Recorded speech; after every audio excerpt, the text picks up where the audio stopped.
केवल फिल्में ही नहीं देख रहे हो, आप एक किस्म से आप हिस्ट्री पढ़ रहे हो है? तो इतिहास फिल्में देखना एक किस्म से इतिहास पढ़ना भी है और इतिहास लिखना भी है। प्रेरणा कहाँ से मिली कि मैंने फिल्मों को ही चूज करना? चाहे उन्होंने फिल्में कम बनाई, पर मेरे लिए उनकी एक एक फिल्म मास्टरपीस है। ऋत्विक घटक की गुरु शिष्य परंपरा में कभी गुरु ये नहीं कहता कि आप मेरी तरह गाओ, है ना।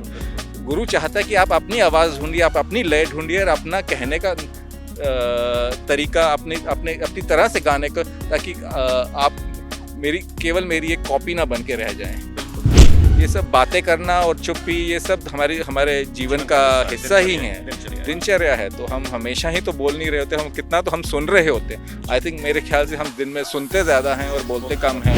मेरा माध्यम तो ये ध्वनि और चित्रण है, और जब वो आता है तो उसका एक किस्म से रूप एक किस्म से बिल्कुल बदल जाता है, और क्या बनेगा आपको खुद नहीं पता होता जब तक आप उसको पर्दे पे आप खुद ही नहीं देख लेते। D5 हिंदी चैनल देख रहे सभी दर्शकों का मैं प्रदीप शाही स्वागत करता हूं। आज हमारे साथ एक ऐसे फिल्मकार गुरविंदर सिंह मौजूद हैं जिनकी फिल्में एक आर्ट फिल्मों के रूप में हम पहचान में रखते हैं। तो हमारा ज़्यादा समय न लगाते हुए मैं गुरविंदर सिंह का स्वागत करता हूं और उनसे बातचीत शुरू करते हैं। गुरविंदर जी, आपका बहुत बहुत स्वागत है। सबसे पहले गुरविंदर जी, आपकी कई फिल्में जिनको हम अगर आर्ट फिल्मों का दर्जा दें तो ज़्यादा बेहतर होगा, क्योंकि सिल्वर स्क्रीन पर तो मार धाड़, प्यार या और चीज़ें हमारे सामने दिखाई देती हैं, परंतु आपकी अन्य घोड़े का दान और चौथी कुट, तो ये ऐसी फिल्में हैं। तो इसके आपने क्यों प्रयोगात्मक काम किया? तो इसमें क्या कुछ आपकी सोच रही? शायद कहिए कि बचपन से ऐसा रुझाव था कि कुछ पॉपुलर चीज़ें नहीं अच्छी लगती थी। बचपन से ही शायद इस तरह से क्लासिकल म्यूज़िक सुनना, जब सब दोस्त पॉप म्यूज़िक, चाहे वो अंग्रेज़ी का हो, चाहे हिंदी का हो, चाहे फिल्मी बॉलीवुड म्यूज़िक हो, उसको सुनते थे। सुनता मैं भी था, पर मेरा हमेशा दूसरी चीज़ों की तरफ भी आकर्षण रहा, जैसे शास्त्रीय संगीत हुआ या पेंटिंग हुआ या संगीत, मतलब मोस्टली पेंटिंग और संगीत की तरफ मेरा रुझान था। और उस डिजिटल दुनिया तो थी नहीं, कंप्यूटर थे नहीं, तो जो थोड़ा बहुत देखने को मिलता था दूरदर्शन पे मिलता था, तो वहाँ पे जैसे सत्यजीत रे की फिल्म देख ली या कुछ इस तरह से कुछ आया तो वो ज़रूर देखना, बाकी चाहे शायद मिस हो जाए। तो इस तरह से एक बचपन से एक ऐसा रुझाव बन गया। और फिर लिटरेचर पढ़ना ही, और ख़ास तौर पे बहुत सारा मतलब जो हिंदी लिटरेचर या पंजाबी लिटरेचर मैंने बहुत बार में पढ़ा, क्योंकि अंग्रेज़ी पहले आ गई थी जीवन में। तो उस तरह से मतलब अंग्रेज़ी का लिटरेचर पढ़ा खूब सारा, चाहे वो अनुवाद हो दुनिया के अलग अलग कौन भाषाओं से, जैसे स्पेनिश से बहुत सारा, लैटिन अमेरिकन लिटरेचर बहुत पढ़ा, फिर फ्रेंच लिटरेचर। तो इस तरह से आप कह सकते हैं कि एक ऐसी दुनिया, एक अलग ही। फिर जब मैं फिल्म इंस्टीट्यूट गया तो वहाँ पर देखा कि तो जिस तरह का सिनेमा देखा, और जैसे इटालियन रियलिज्म था, अलग अलग जो मूवमेंट्स हुई थी सिनेमा की दुनिया में, इटली में हुई, रशिया में हुई, सिनेमा की शुरुआत किस तरह से हुई, और फिर किस तरह से रशिया ने उसको एक अलग पड़ाव पे ले गए सर्जी आइजनस्टाइन के फिल्मों के द्वारा, और फिर किस तरह से फ्रांस में एक नया दौर आया। उससे पहले इटली में जो सेकंड वर्ल्ड वॉर के बाद बदलाव हो रहे थे, जो नई दुनिया बन रही थी, नए शहर बन रहे थे, उनके बारे में फिल्में बनी। तो एक अजीब किस्म की एक असलियत आपको देखने को मिली। तो आपको लगा कि आप केवल फिल्में ही नहीं देख रहे हो, आप एक किस्म से आप हिस्ट्री पढ़ रहे हो है? तो इतिहास फिल्में देखना एक किस्म से इतिहास पढ़ना भी है और इतिहास लिखना भी है। तो शायद मैं वो इतिहास लिखने में मेरी ज़्यादा रुचि बन गई। इस तरह से मैं तो उसमें मतलब एक किस्म की आप सोशल रियलिटी, पॉलिटिकल रियलिटी, या जो भी जैसे कास्ट का मुद्दा है, इस तरह की चीज़ों के बारे में मेरा ज़्यादा उनको कहने का और उनको पर्दे पर लाने का ज़्यादा, उस तरफ मेरा ध्यान ज़्यादा था। गुरविंदर जी, इसमें प्रेरणा कहाँ से मिली कि मैंने फिल्मों को ही चूज करना है और इसमें ही कुछ नया? कई बार आपकी कुछ चीज़ें आपके हाथ, कई बार क्या होता है ना, माध्यम आपको चूज कर लेता है, आप माध्यम को नहीं चूज करते। सही कहा आपने। तो मेरा रुझान था पेंटिंग की तरफ, फोटोग्राफी की तरफ, लिखता भी था कुछ। तो ये सब चीज़ें मिलके मुझे लगा कि ये तो सिनेमा में इन सब की ज़रूरत है, एक किस्म से कैमरे के थ्रू दुनिया को देखना, या लिखना दुनिया के बारे में, या और उन सब चीज़ों को जोड़ना, एक कोलाज बनाना, मोन्टाज बनाना, ये सब चीज़ें मेरे को बहुत अनरिलेटेड चीज़ों को इकट्ठे लेके आना, जो कि सिनेमा कर सकता है। हम अभी यहाँ एक पार्क में एक सीन शूट कर रहे हैं और अगला सीन दुनिया के किसी भी कोने में हो सकता है, किसी भी घर में हो सकता है, किसी के भी साथ हो सकता है। तो इस तरह से हम कैसे अनरिलेटेड चीज़ों को जोड़ते हैं, पिरोते हैं एक माला में। तो ये मुझे बहुत इंटरेस्टिंग ऐसा लगा कि ये सिनेमा में ये जो पॉसिबिलिटी है ये किसी और माध्यम में नहीं है। जी। अभी आपने बात की सत्यजीत रे की। अगर सत्यजीत रे की बात करें तो एक नामवर निदेशक, और श्याम बेनेगल हो, तो क्या इनसे भी आप प्रेरित हैं या कुछ उनकी सोच को आप अपने जो पिक्चरें, जो डॉक्यूमेंट्रीज भी बनाई आपने, काफ़ी कुछ काम किया पंजाब के ऊपर, तो क्या उसका असर भी आपके ऊपर दिखाई देता है कुछ? नहीं, सब मतलब ये सब एक ही मैं समझूंगा कि ये एक ही किस्म का ट्रेडिशन है, चाहे उसमें सत्यजीत रे ले लें या कोई इटालियन फिल्म मेकर ले लें या कोई जापान का फिल्म मेकर जैसे कुरोसावा या ओजू को ले लें। तो ये सब समकालीन लोग थे, तो इसमें मतलब ऐसा नहीं कि प्रभाव मेरे ऊपर शायद सत्यजीत रे से ज़्यादा दूसरे बंगाली फिल्म मेकर थे, ऋत्विक घटक, उनका ज़्यादा है। तो जो कि उतने उनका नाम उतना नहीं है, पर आई थिंक मेरे हिसाब से उनसे भी ज़्यादा प्रभावशाली फिल्में हैं उनकी, और चाहे उन्होंने फिल्में कम बनाई, पर मेरे लिए उनकी एक एक फिल्म मास्टरपीस है ऋत्विक घटक की। और इस तरह से फ्रांस के फिल्म मेकर रहे हैं रॉबर्ट ब्रेसॉन, जो कि उनका बहुत बड़ा प्रभाव है।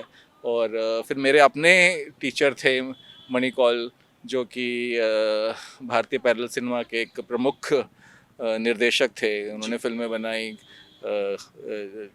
उसकी रोटी, आषाढ़ का एक दिन, और उस तरह से कहीं डॉक्यूमेंट्री और फिक्शन में उन्होंने को एक किस्म से कंबाइन करने में उन्होंने एक नए एक्सपेरिमेंट्स किए, और उनसे मुझे बहुत कुछ सीखने को मिला पर्सनली भी। और तो ये सब इन्फ्लुएंसेस थी, और इन सब का एक किस्म से मंथन होता है आपके अंदर ना, और इन सब जितने भी चीज़ों का प्रभाव है आपके ऊपर, मंथन करके शायद उसमें से कुछ आपका कोशिश रहती है कि आपका अपना निकले उसमें से कुछ, और इन्फ्लुएंसेस तो रहती हैं, बट उम्मीद यह रहती है कि आप उन्हीं की तरह हूबहू उसी की कॉपीज नहीं बनानी होती। इसी तरह से जो संगीत भी है, गुरु शिष्य परंपरा में कभी गुरु ये नहीं कहता कि आप मेरी तरह गाओ, है ना। गुरु चाहता है कि आप अपनी आवाज़ ढूंढिए, आप अपनी लय ढूंढिए, और अपना कहने का तरीका अपनी तरह से गाने का, ताकि आप केवल मेरी एक कॉपी ना बन के रह जाएं। बिल्कुल। आपकी अन्य कोड़े दा दान जो फिल्म है वो काफ़ी साइलेंट मूवी मानी जा सकती है, तो क्या अगर हम हिंदी फिल्मों में देखें तो कोशिश आई थी जया भादड़ी और संजीव कुमार जी की, तो वो बिल्कुल मूक थी, उनमें वो मूक मधिर परिवेश में दिखाई दिया, तो क्या ये चीज़ें भी उसका आपके ऊपर? नहीं, ऐसा कुछ नहीं है। मैं तो उसको साइलेंट मूवी नहीं मानता, क्योंकि उसमें ध्वनि का बहुत काम है। जब हम साइलेंट कहते हैं तो मतलब मुझे शायद हो सकता है कि कुछ ऐसे सीन्स हों फिल्म में जहाँ पे कुछ ज़्यादा नहीं हो रहा, या कोई बैठा सिर्फ सोच रहा है, कोई उठ रहा है।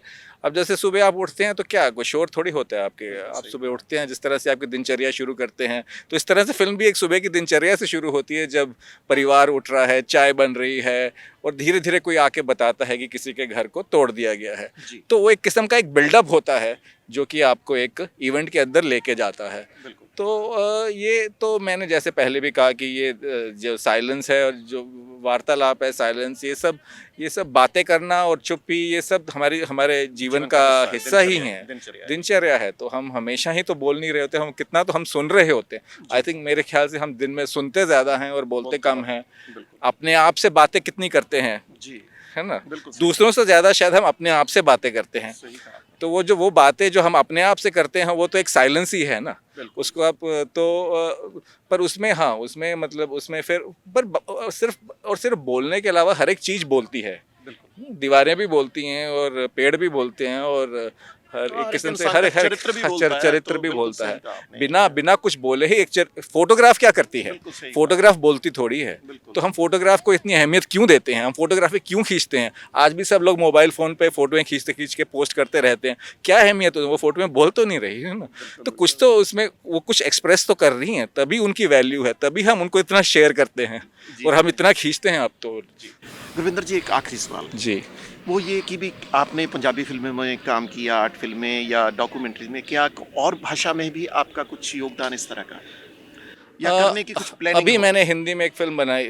एक एक मुझे अप्रोच किया गया था हिंदी में एक फ़िल्म बनाने का, तो एक फुल लेंथ फ़िल्म नहीं है बट वो किसी ओटीटी प्लेटफ़ॉर्म पर आएगी। जी, तो उसके अभी बारे में थोड़ी-सी जानकारी। तो ये एक मैंने छत्तीसगढ़ में फ़िल्म शूट की है अभी। ओके, तो ये हिंदी भाषा में है जी, और ये वहाँ की एक दलित सरपंच की कहानी है, जी, जो कि जिनका कि क्योंकि बाकी जो वो सरपंच हैं और बाकी जो पंच हैं जो कि ऊंची जात के हैं, वो किस तरह से उनके काम में शोषण होता है। विघ्न बिल्कुल, डालते हैं। बिल्कुल, बिल्कुल। और तो ये फिल्म उसके बारे में है। तो वो जो सरपंच हैं वो एक प्रोटेस्ट पे बैठती हैं। तो मुझे ये बहुत, जब इन्होंने मुझे ये कहानी भेजी गई तो मुझे बहुत, तब ये किसानों का आंदोलन चल रहा था तो मुझे लगा कि इसको इसको बिल्कुल ये एक प्रोटेस्ट के ऊपर एक फिल्म बनाना जी, एक शायद मतलब बहुत ही अलग किस्म का प्रोटेस्ट है फिल्म में। उसमें एक साइलेंट प्रोटेस्ट है। हालांकि हमारा जो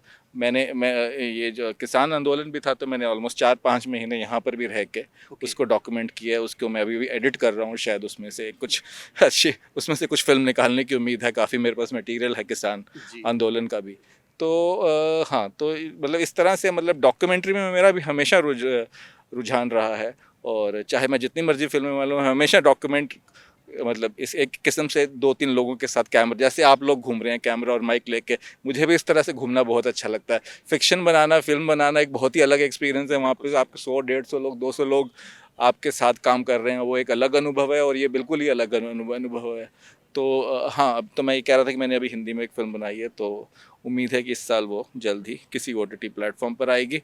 और और अगर मैं आपको सच्चाई बताऊं तो जिस तरह की फिल्में मैंने पंजाबी में बनाई हैं, इस दौर में बहुत ही मुश्किल है इस तरह की फिल्मों की बिल्कुल सही कहा। फंडिंग लेना। और ये स्पेशली पैंडमिक और कोविड की वजह से बिल्कुल, बहुत ही प्रोड्यूसर्स इस वक्त कोई रिस्क नहीं लेना चाहते। ऑब्वियस। और इवन मेरे ख्याल से सिर्फ केवल मेरी सिनेमा तो दूर, मतलब इवन जो लोग पॉपुलर सिनेमा बना चाहते हैं उनके लिए भी बहुत बहुत दिक्कत आ मुश्किल रही है, है इस सही वक्त। कहा आपने। तो ये शायद सही दौर इस वक्त अभी काफ़ी चैलेंज और आगे जाके बहुत मुश्किल होने वाला है। जी। और पर देखते हैं आगे क्या होता है। एक मेरा छोटा-सा जी। सवाल एक ज़हन में आ रहा था अभी, क्योंकि आपने नॉवेल्स के ऊपर बनाई, जो किसी और की स्क्रिप्ट है उसके ऊपर उनका है। क्योंकि आप लेखन में भी रुचि जी रखते जी। हैं, म्यूज़िक में भी है, तो मल्टी टैलेंटेड कई चीज़ें हमारे ज़हन में, हर एक इंसान में एक कलाकार छिपा ही होता है। परंतु जब दूसरे की भाषा को अपनी भाषा में पिरोना हो, तो उसको आप कैसे मैनेज कर सकते हैं? तो भाषा असल में मतलब जो सिनेमा की भाषा है वो अलग है। एक वो एक किस्म से मतलब कहिए कि मैंने उसको मुझे, चाहे मेरे पास अपनी लिखी हुई स्क्रिप्ट हो, चाहे वो किसी कहानी या नॉवल पर लिखी हुई बेस्ड हो या किसी और की लिखी स्क्रिप्ट हो, फाइनली तो मैंने उसको अपने तरीके से उसको ध्वनि और चित्रण में, चित्रण में उसको पेश करना है। सही, तो उसको मेरा माध्यम तो ये ध्वनि और चित्रण है। बिल्कुल, और जब वो आता है तो उसका एक किस्म से रूप एक किस्म से बिल्कुल बदल जाता है। और ऐसा मतलब किसी और निर्देशक के पास जाएगा तो वो कुछ और बनेगा। हर किसी का अपना एक ढंग है कहने का। बिल्कुल सही। तो मेरा माध्यम ये ध्वनि और चित्रण है। और शायद कभी कभी ऐसा लगता है कि क्राफ्ट के लेवल पे आप कुछ भी किसी भी तरह की कहानी कह सकते हैं और उसको अपने ढंग से कह सकते हैं। उसको उसको एक किस्म से आप बदल के उसका एक एक अलग ही रूप जो कि लेखन से बिल्कुल अलग है, उसको बनाने का एक जो चैलेंज है और उसमें जो मज़ा आता है वो वो सबसे मतलब बड़ा। आत्मिक शांति देने में भी हाँ आपका जी मतलब जी। अहम रोल अदा हाँ करता हाँ है। हाँ। और क्या बनेगा आपको खुद नहीं पता होता जब तक आप उसको पर्दे पे आप खुद ही नहीं देख लेते। तो एक ये भी एक बहुत मतलब विस्मय की बात है कि क्या निकल के आएगा। मुझे ना आपकी बात से एक पुराना एक रोचक प्रसंग भी याद आ गया। तो वी शांताराम मनोज कुमार जी के गुरु थे। तो वी शांताराम को उन्होंने पिक्चर अपनी पहले दिखाई कि गुरुजी मैंने ये पूर्व हाँ। पश्चिम उन्होंने पिक्चर बनाई। तो कहते मैंने पिक्चर बनाई है, ये देखिए आप।